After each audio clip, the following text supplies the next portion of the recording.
நேர்களே, ஃபீபா நிலையம் தயாரித்து வழங்கும் தென்றல் நிகழ்ச்சிக்கு உங்களை வரவேற்கிறோம்.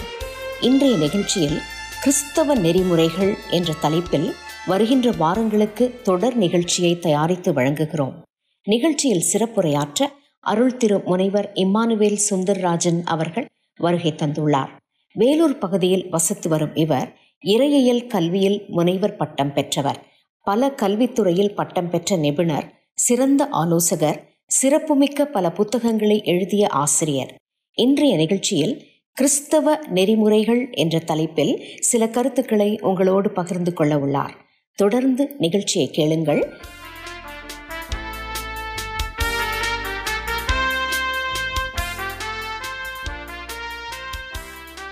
வணக்கம் பிரியமானவர்களே. இதை கேட்டுக்கொண்டிருக்கிற உங்களுக்கு அருமையான ஒரு செய்தியை நான் சொல்ல வந்திருக்கிறேன்.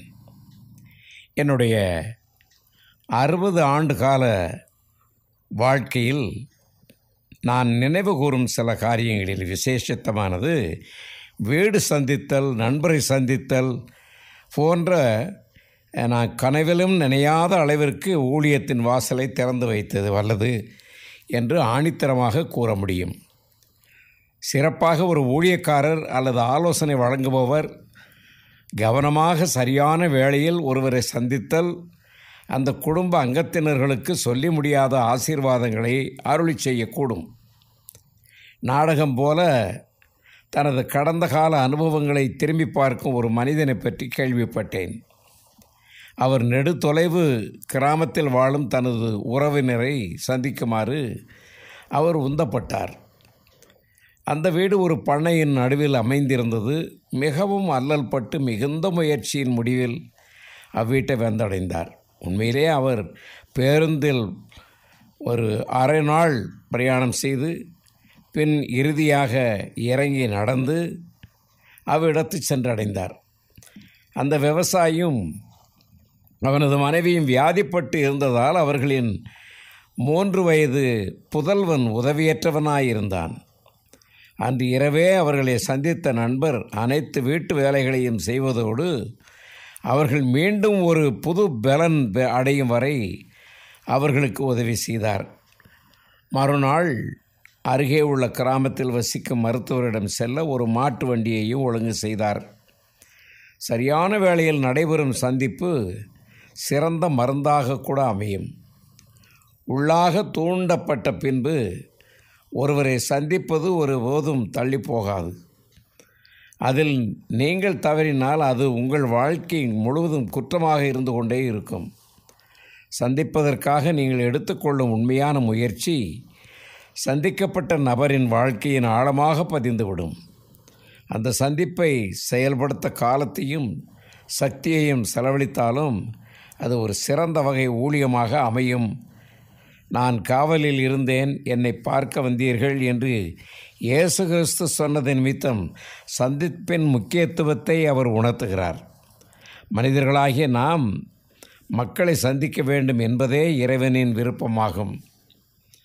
மக்களை சந்தித்தல் என்பது ஊழியத்தின் பாதையில் முக்கியத்துவம் பெறுதலால் ஒருவன் லாபகரமான சந்திப்பாளனாக அமைய இன்றியமையாத காரியங்கள் எவைகள் என்று நாம் ஆராய வேண்டும்.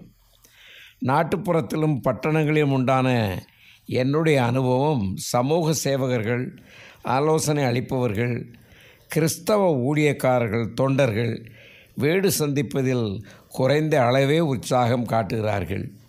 இந்த காலங்களிலே போதகர்கள் என்கிற கிறிஸ்தவர்கள் அவர்களுடைய திருச்சபையாரின் வீடுகளை கூட அவர்கள் சந்திக்கிறது இல்லை. நிதி திரட்டுவதற்காக, ஏதாவது ஆதாயத்திற்காக வீடுகளை போய் சந்தித்து அது இருக்கா எனக்கு கொடுங்க, இது இருக்கா கிடைக்குதா கொடுங்க, உங்களுக்கு வேணாங்கிறது என்ன தாங்க என்று இப்படி சேகரித்து தன்னை சுயநலமாய் பார்த்து கொள்ளுகிறவர்கள் தான் அதிகம் பேர். ஒரு சந்திப்பாளர் ஒரு தெய்வீகமானவர் என்பதை நீங்கள் ஆயத்தமாக வேண்டும் என்று பின்வரும் வாக்கியங்களில் உங்களுக்கு சொல்ல இருக்கிறேன். இல்லத்தை வீடுகளை போய் சந்திப்பது தேவை. மக்கள் தங்களின் வீட்டு சூழ்நிலையில் சௌகரியமாகவும் நெகிழ்ச்சியாகவும் உள்ளார்கள். அந்த சூழ்நிலை எந்த அந்நியராலும் அவர் ஒரு சந்திப்பாளராக இருப்பினும் கூட பயமுறுத்தப்படாத ஒன்றாக அமைந்துள்ளது. ஒரு வினோதமான சூழ்நிலையில் மக்களுக்கும் சந்திப்பாளருக்கும் இடையே ஒரு இடைவெளி உள்ளது. ஆனால் வீட்டிலோ அந்த இடைவெளி இல்லை என்றாலும் மிக குறைவானதாக காணப்படுகிறது. அது நெருங்கிய உறவையும் தொடர்பையும் நிலைப்படுத்தும் வாய்ப்பினை அளிக்கிறது. வேட்டு சூழ்நிலையில் சந்திப்பாளர் முக்கிய கவனத்துக்கு உள்ளாகிறார். சந்திப்பாளர் சந்திக்கப்படும் மக்களோடு தன்னை ஒன்றாக்கி கொள்வதால் அவர் ஒரு அயலார் என்ற எண்ணம் நீங்குகிறது. சந்திப்பாளர் வீட்டையும் உண்மையான சூழ்நிலையையும் பார்க்க முடிகிறது. வேடு சந்திப்பு சந்திக்கப்படும் மக்களின் தேவைகளை வெளிப்படுத்துகிறது. இந்த சந்திப்பு சந்திப்பாளர் சந்திக்கப்படுபவர் மீது கரிசனை உள்ளவர் என்பதை புலப்படுத்துகிறது. போதகரை பொறுத்தமட்டில் அவர் சபையார் மீது அன்பு ஆர்வம் உள்ளவர் என கூறப்படுகிறது. அது போதகர் சபையார் உறவை மிக அதிக அளவில் காட்டுகிறது. இப்பேற்பட்ட சந்திப்பு சபை உறுப்பினர்களுக்கு தங்கள் போதகரோடு உரையாடவும் தங்கள் தேவைகளை போதகரோடு பகிர்ந்து கொள்ளவும் நல்லதொரு வாய்ப்பினை அளிக்கிறது. எந்த தேவைக்கும் சபை உறுப்பினர் போதகரை அணுக வழிவகுக்கிறது. வழக்கமான சந்திப்பின் போது மற்றொருவரையும் தன்னோடு அழைத்து செல்வது நல்லது. பல விதங்களில் சந்திப்பு என்பது ஒருவர் மீது காட்டப்படும் கவலை கரிசனையின் வெளிப்பாடாகும். வீட்டு சூழ்நிலையில் பிரச்சனைகள் முக்கிய கரிசனைகள் விவாதிக்கப்பட சந்திப்பு இன்றியமையாதது ஒன்றாகும். பயமுறுத்தப்படாத தங்கு தடையில்லாத தொடர்பு சாத்தியமாகிறது. இந்த சூழ்நிலையில் அமையும் ஒழுங்கான சந்திப்பு கனத்தையும் அளிப்பதோடு முழு குடும்பத்தோடு இனிய நல்லுறவை உருவாக்குகிறது. படிப்படியாக சந்திப்பாளர் அக்குடும்ப நண்பராகி உண்மையில் குடும்பத்தினரின் நம்பிக்கையை வெற்றியாக்கி கொள்கிறார். அவர்களின் தனிப்பட்ட கரிசனைகளை பகிர்ந்து கொள்ள அழைக்கப்படும் வாய்ப்பை பெறுகிறார்.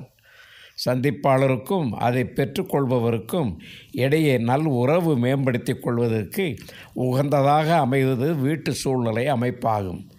வீடுகளை சந்தித்து அவர்களோடு அளவலாவை கொண்டு பேசுகிற காரியங்களில் மிக உண்மையான ஒரு உறவை உருவாக்க முடியும். உறவை முறித்து கொள்கிற மாதிரி ஆகக்கூடாது.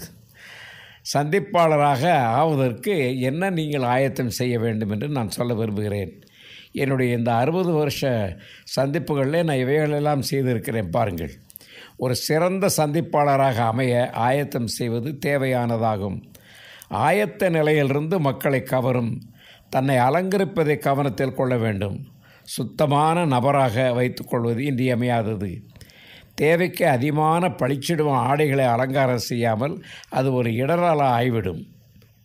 அணியும் முறை, நமது உடலில் குறிப்பிட்ட அவயவங்களை அதிக அளவில் வெளிக்காட்டுதல், மிக மெல்லிய ஆடைகள் இவை அனைத்தையும் சந்திக்கப்படுபவர்களின் கவனத்தை திசை திருப்புவதால் அவைகளின் மீது தேவையற்ற கவனம் செலுத்துவதில் கவனம் தேவை.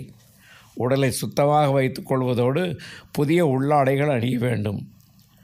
உங்களை சுற்றி இனிய மனம் வீச துர்நாற்றத்தை அகற்றி நறுமணம் வீசும் மெல்லிய திரவம் அல்லது வாசனை வீடும் பொருள்கள் கூடுமானால் பயன்படுத்தி கொள்ளலாம். உரையாடல் நிகழ்ந்தும்போது வாயின் மனம் பற்றி கவனமாக இருத்தல் வேண்டும். சந்திக்க செல்லும் முன் மூலிகைகள் அல்லது வாசனை திரவியங்கள் வேதியியல் பொருள்கள் உபயோகித்தல் நல்லது. ஆனால் உரையாடும்போது சவைப்பசை அதாவது சூயிங் கம்மை பயன்படுத்தல் ஆகாது.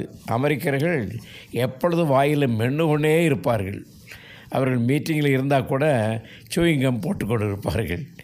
இது அவர்களுடைய பழக்கம். சந்திக்கப்படுபவர்களுக்கு எரிச்சல் மூட்டிவிடும். சந்திப்பாளராக சந்திக்கப்படுபவர்களின் உணர்வுகளை புரிந்து கொள்ள வேண்டும். ஒவ்வொரு இல்லமும் தனக்கே உரிய நாகரிகம் பழக்க வழக்கத்தோடு அமைந்துள்ளது மட்டுமின்றி அதன் உறுப்பினர்களுக்கே சிறப்பாக அமைந்துள்ள பாணியில் அவர்களின் முன்னோரின் நாகரிகத்தின் அடிப்படையில் விளங்குகிறது.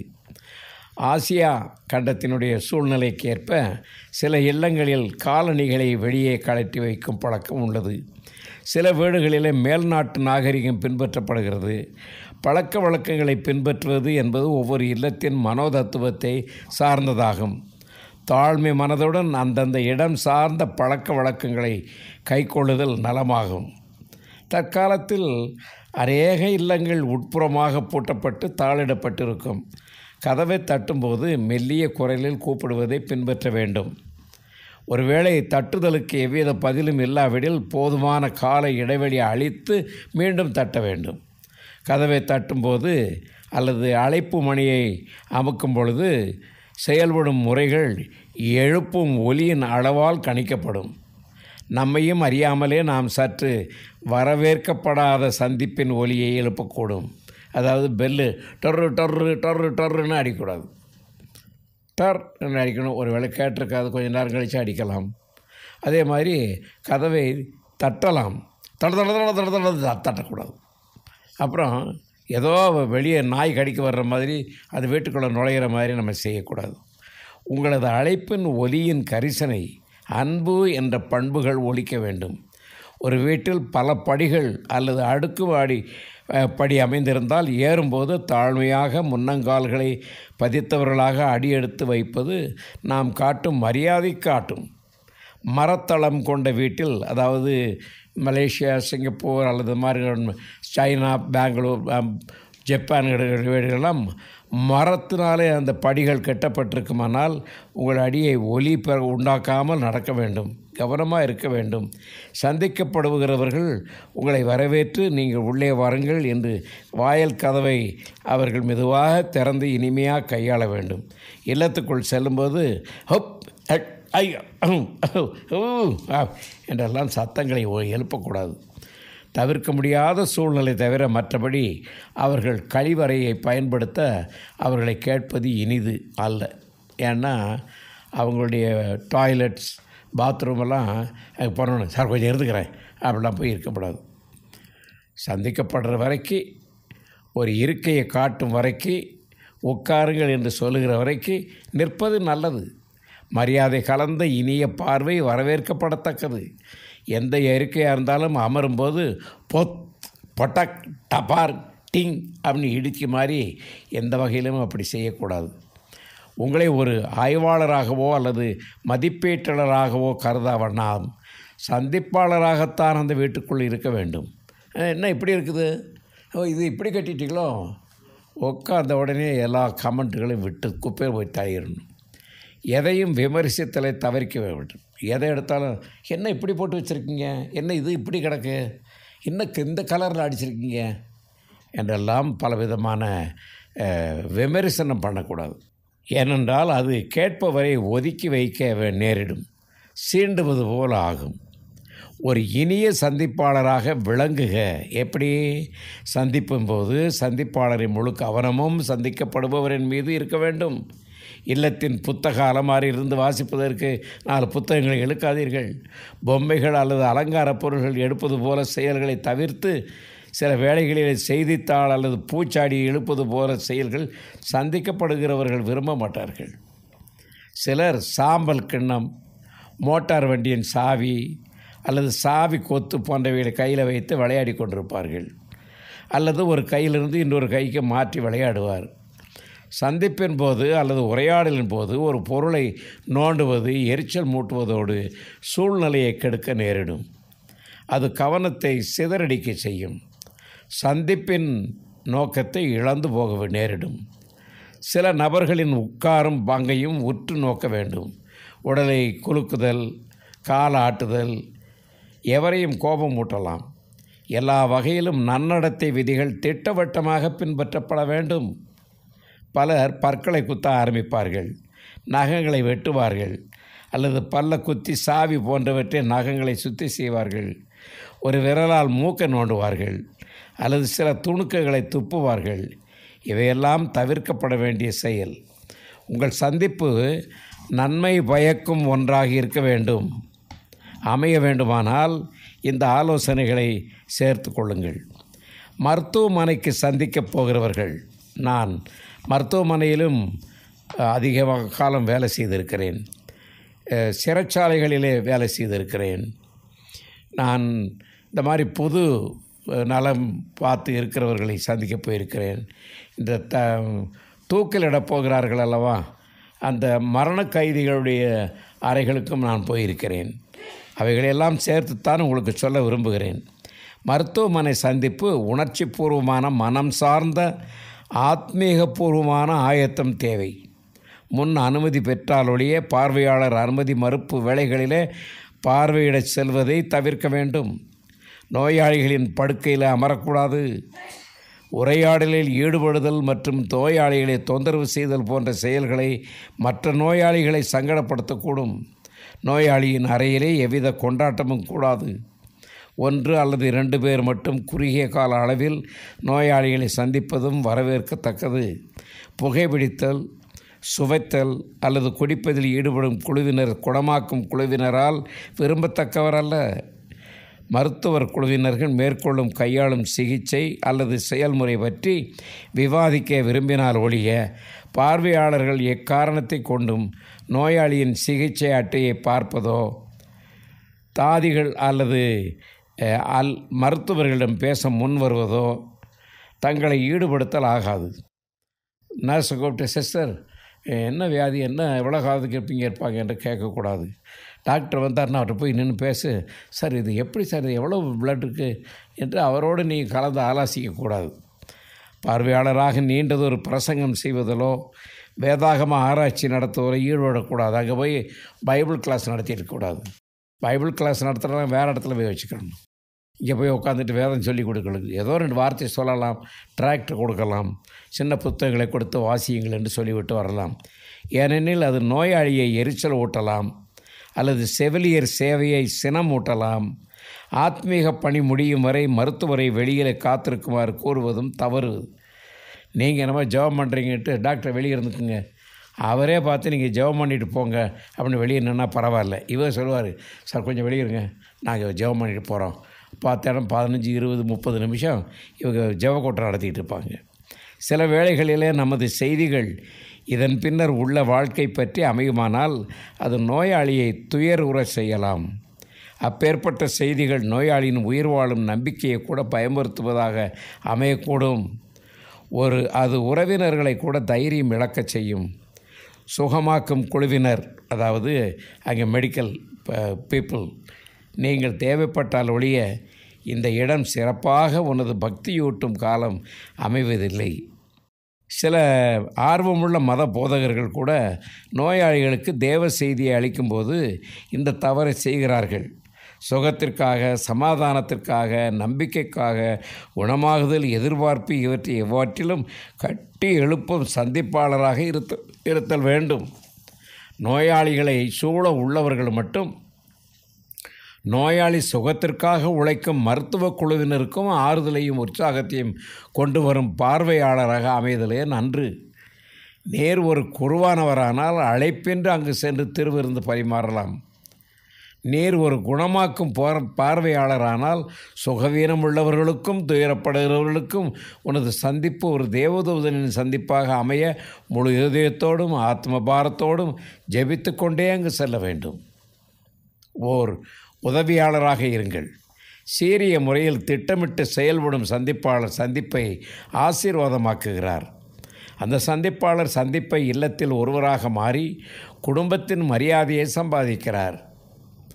தற்காலத்தில் குடும்பத்தில் கணவன் மனைவிக்கிடையே காணப்படும் உறவின் கஷ்டங்கள், பெரியவர்களுக்கும் குழந்தைகளுக்குமான உறவிலே பரஸ்பர நம்பிக்கையின்மை போன்ற எண்ணிறந்த நெருக்கடிகள் காணப்படுகின்றன. சமுதாயத்தில் சன்மார்க்க பழுதை அடுத்து விரைவில் ஆவிக்குரிய பழுது உணரப்படுகிறது. அண்மை காலங்களில் இப்படிப்பட்ட பழுது அடைவுகளை கண்கூடாக காண முடிகிறது. திட்டமிட்டு செயல்பட்டால் ஒரு சந்திப்பாளர் இந்த சூழ்நிலையில் ஒரு மருத்துவ நண்பனாக மாற முடியும். பரஸ்பர நம்பிக்கையும் புரிந்து கொள்ளுதலும் குடும்பத்தில் நேரிடும் ஆபத்துகளை குறைக்க முடியும். ஆலயம், ஜெபம், பக்தி உள்ள வாழ்க்கை, விசுவாசத்தை பகிர்ந்து கொள்ளுதல், குடும்பத்தில் கரிசனை போன்ற தலைப்புகள் அர்த்தமுள்ள உரையாடலை தோற்றுவிக்க முடியும். உன்னுடைய கருத்துக்களை அளிக்குமாறு அழைக்கப்பட்டால் அதை நன்கு கூறுங்கள். ஆனால் அந்த இல்லத்திலே என்னுடைய கருத்துக்கள் மட்டுமே உண்மையான நிறுவும் வகையிலே தர்க்கம் செய்து முறையை தேவையற்றது. உன்னுடைய கருத்துக்களை மற்றவர்களை மீது திணிக்காதீர்கள்.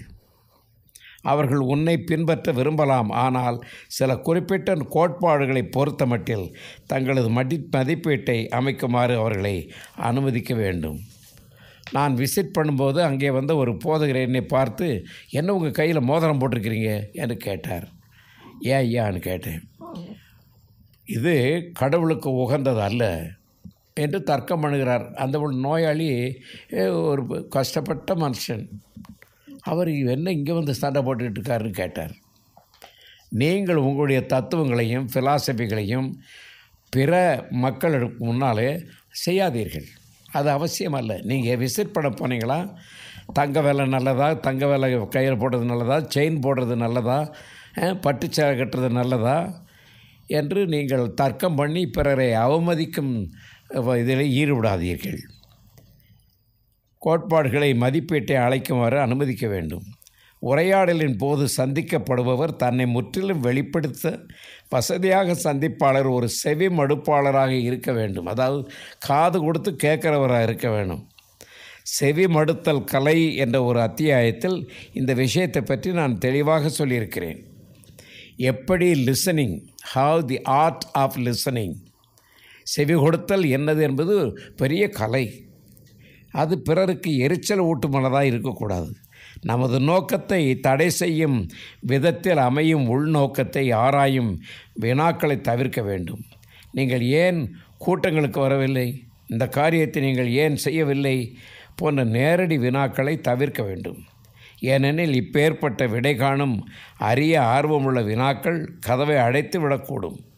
உங்களால் கூடுமானால் உங்கள் கருத்துக்களையும் அல்லது உங்கள் கடந்த கால அனுபவங்களையும் கூறுவதை கட்டுப்படுத்தி கொள்ள வேண்டும். அவைகளை பகிர்ந்து கொள்ள நீங்கள் அழைக்கப்பட்டால் நம்பிக்கை, கரிசனை, ஆர்வம் போன்ற இவற்றை ஊட்டும் சிலவற்றை சொல்லுங்கள். ஆனால் பயம், சந்தேகம், நடுக்கம், கட்டுக்கடங்கா கற்பனை பொதிந்த வார்த்தைகளை விட்டு விடாதீர்கள். அது குறிப்பிட்ட ஒரு பெண் சந்திப்பாளர் பிரசவத்தின் போது தனக்கு ஏற்பட்ட சொந்த அனுபவத்தை தெள்ளத் தெளிவாக கூறிக்கொண்டிருந்தார். அதை கேட்போர் அனைவரும் வெறுப்பு வந்துவிட்டது. அதை கேட்டுக்கொண்டிருந்த வாலிப பெண்களுக்கு திருமணத்தின் மீது அச்சங்கலந்த வெறுப்பை உண்டாக்கிவிட்டது. அது இல்லற வாழ்க்கையின் குழந்தை பெறா தன்மையை உருவாக்கக்கூடும். மற்றபடி சொல்லப்பட்டவைகளுக்கு எளிய முறையிலே தலையசைத்தால் அது இணக்கத்திற்கு அல்லது ஒப்புதலுக்கு வழிவகுக்கும். செவி மடுப்பதிலும் தெளிவுபடுத்தும் கேள்விகளை கேட்பதிலும் எச்சரிக்கையாக இருக்க வேண்டும். உன்னையே செவிடாக்கும் வகையிலே, கேட்பவரை பாதிக்கும் வகையிலே எந்தவித விவாதத்திற்கும் செல்லாதீர்கள். உதவும் உறவுகள். மக்கள் தங்களை அணுக வேண்டி காத்திருக்கும் தொழில்முறை உதவியாளரை காட்டிலும் ஆலோசனை வழங்குபவர்கள் இறைப்பணியாளருக்கு ஒரு பெரிய நன்மை உண்டு. தேவை உள்ள இடத்திற்கு செல்ல ஆலோசனை வழங்குபவர்களுக்கும் இறைப்பணியாளருக்கும் சுதந்திரம் உண்டு.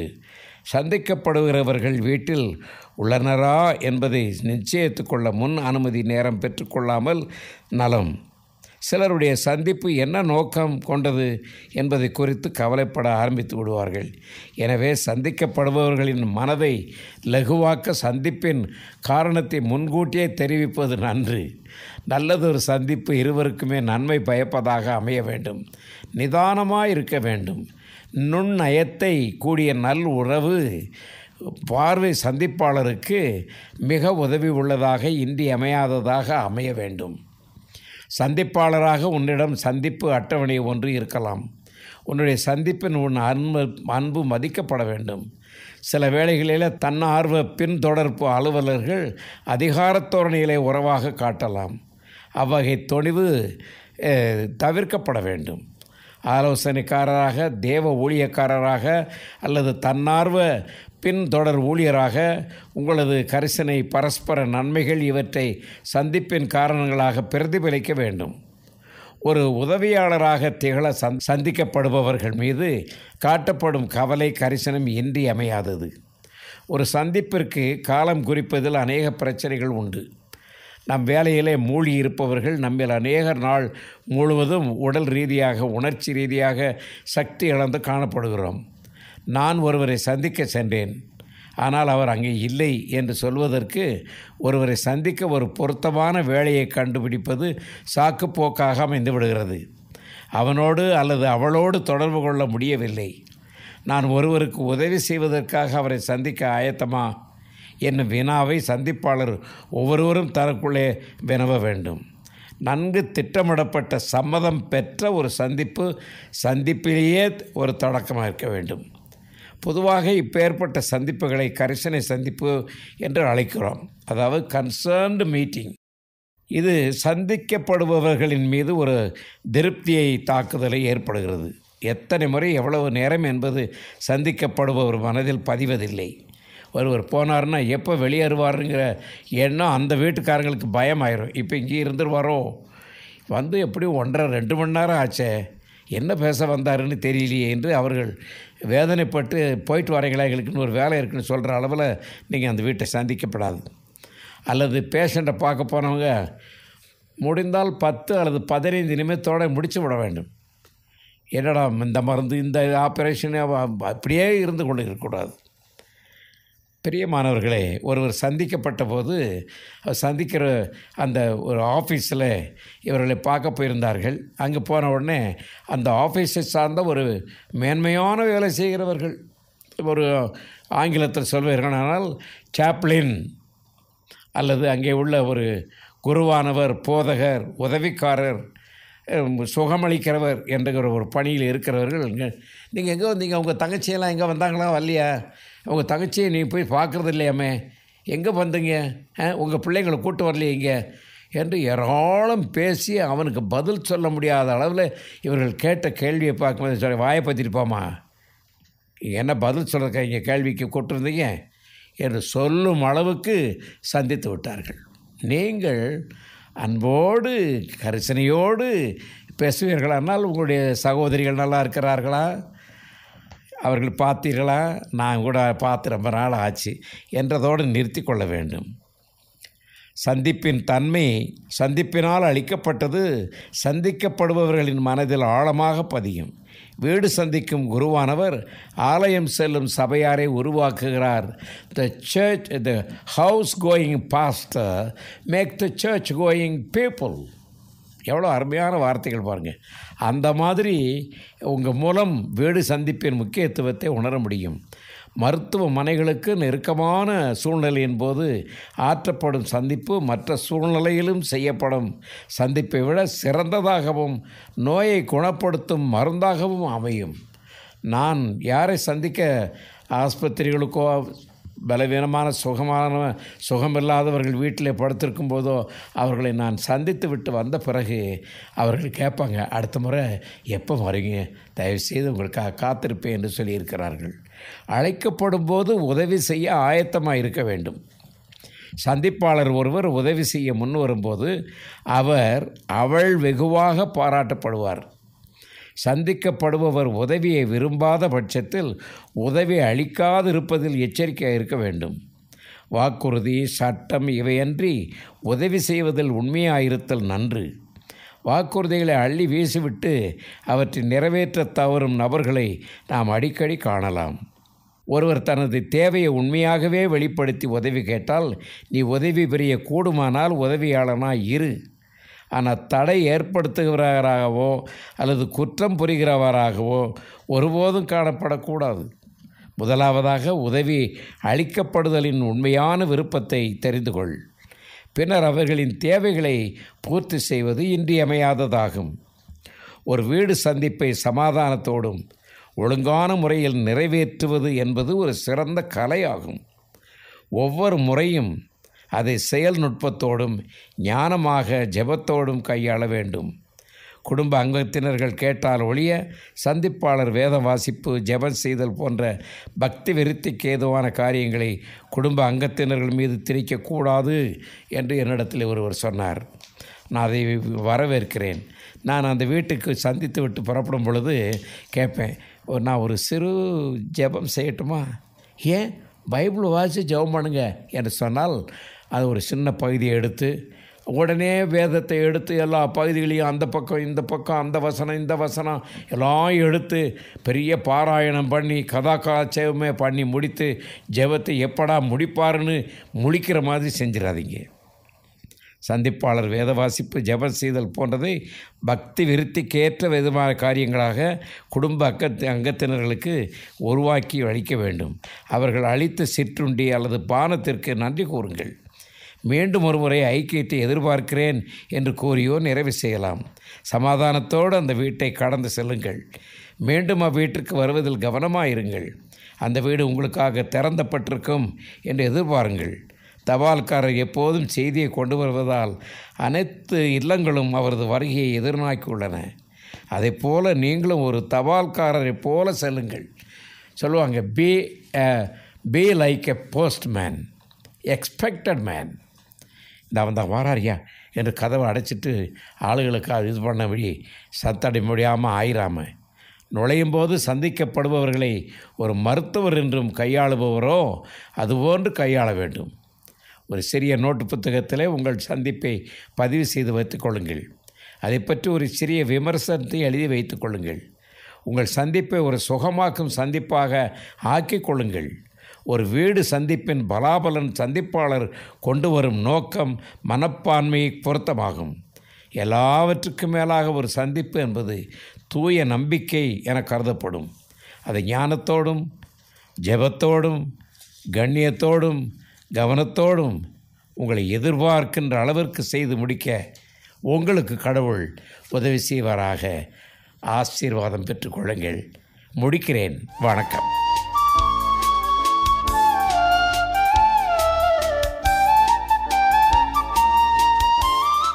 நேயர்களே, இந்த நிகழ்ச்சியை பற்றிய உங்கள் கருத்துக்களை கமெண்ட் பாக்ஸில் பதிவு செய்யுமாறு கேட்டுக்கொள்கிறோம்.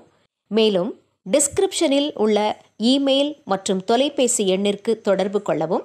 மீண்டும் மற்றும் ஒரு நிகழ்ச்சியில் உங்களை சந்திக்கும் வரை வாழ்த்தி உங்களிடமிருந்து விடை பெற்றுக் கொள்கிறோம். வணக்கம் நேயர்களே.